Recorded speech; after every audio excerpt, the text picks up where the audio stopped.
आप अपने जीवन में कैसे लोगों के आसपास रहते हैं, कैसे माहौल में रहते हैं, कितना उनसे प्रभावित होते हैं, ये सब आपका भविष्य निर्भर करता है।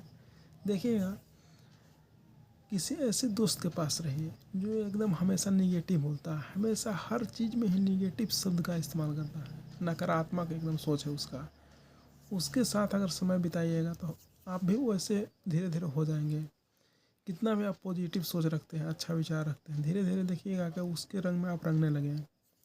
वही एक अच्छा माहौल है जहाँ सभी लोग ग्रो कर रहे हैं, सभी लोग बड़ी बड़ी बातें कर रहे हैं, करोड़ों के इस तरह से कंपनी करेंगे, इस तरह से मतलब बड़े बड़े लेवल का सोच रख रहे हैं, उस तरह से अपना कार्य भी कर रहे हैं, अपना काम भी उस पर लगे हुए हैं। देखिएगा आपका भी विचार एक्टिव हो जाएगा, आप भी एक्टिव हो जाइएगा, लगेगा कि अरे मैं भी कुछ कर सकता हूँ, मुझ में ये क्षमता है, मैं भी कर सकता हूँ। ऐसे आपका माइंड तुरंत एक्टिव हो जाता है।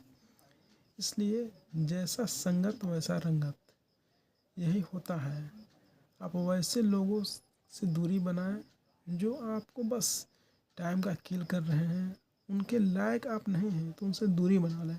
जैसे प्रकृति भी यही करती है और हम लोग भी यही करते हैं। जैसे देखिएगा, कोई सड़ा हुआ आलू है, अगर सड़ा हुआ एक बोरी में है सड़ा हुआ आलू, उस सड़ा हुआ आलू को हम लोग क्या करते हैं, उसको छाँट करके बाहर निकाल देते हैं, उसको एकदम हटाओ रास्ते से।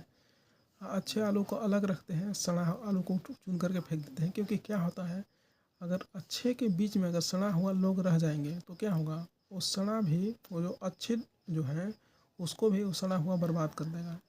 इसलिए अपने आसपास वैसे लोगों को जो सड़े हुए हैं, एकदम बेकार हैं, उनको अपने जीवन से उसको एकदम स्किप कर दें, बाहर निकाल दें। नहीं तो धीरे धीरे धीरे धीरे कैसे होता है, लकड़ी में घुन लग जाता है, लकड़ी में जो दीमक लग जाता है, लगता है कि कितना उसका परम मित्र है, उसका एकदम चिपक जाता है। जैसे दीमक देखिएगा, कितना भी मजबूत लकड़ी हो, कितना भी स्ट्रांग हो, वो उसको नष्ट कर ही देता है। धीरे धीरे धीरे धीरे 5 से 10 साल में उसको खोखला कर देता है। वो आपको पता भी नहीं लगेगा कि कब आप गायब हो गए। आपको एकदम खंगाल देगा, एकदम खंगाल देगा, एकदम नष्ट कर डालेगा। इसलिए अपने आप को प्रोटेक्ट रखने के लिए कैसे हम लोग लकड़ी पे पेंट मारते हैं। इस देखिएगा कि लकड़ी पे हम लोग पेंट मारते हैं किस लिए, दीमक से बचने के लिए।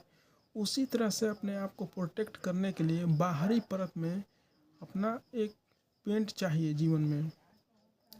अपना बाहरी प्रोटेक्ट करने के लिए क्या चाहिए, पहले स्वयं को अपना परिचय खुद से, लोगों की पहचान करने की कला आनी चाहिए जीवन में, कि लोगों को हम कैसे पहचान लें। एक नज़र में ही उनको हाव भाव देख कर के उनको चेहरे का आवरण देख के, आभा मंडल देख कर के उनसे पहचान सकते हैं कि कौन आपके लायक है या आपके लायक नहीं है, किन से हम जुड़ सकते हैं, किन से हम नहीं जुड़ सकते हैं।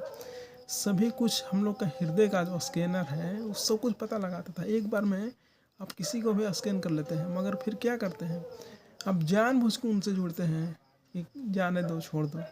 लेकिन नहीं, बार बार आप गलती करिएगा। एक ही जीवन में एक ही जीवन मिला है और बार बार आप गलती कर रहे हैं, गलती से सीख नहीं रहे हैं, तो क्या होगा, आपका जीवन ऐसे ही बर्बाद हो जाएगा। जिस क्षेत्र के लिए, जिस काम के लिए आप आए हो वो काम नहीं कर पाइएगा। इसलिए बाहर का प्रोटेक्शन ज़रूरी है जीवन में। और आपको जो अच्छा लगता है, जो स्वयं को अच्छा लगता है, वही काम करें। किसी को देखा हिस्ट्री में या कोई कुछ आपके ऊपर थोप दिया कि इस तरह से करिए, तो वैसा एकदम सीरियस नकार कर दीजिए। क्योंकि जो आपको पसंद ही नहीं है, उस काम में आप तल्लीनता, आपने लवलीन हो ही नहीं पाइए, आप क्यों उस काम को करिए, व्यर्थ का टाइम बर्बाद। इसलिए खुद में रहें और ऐसे लोगों को एकदम बाहर निकालें।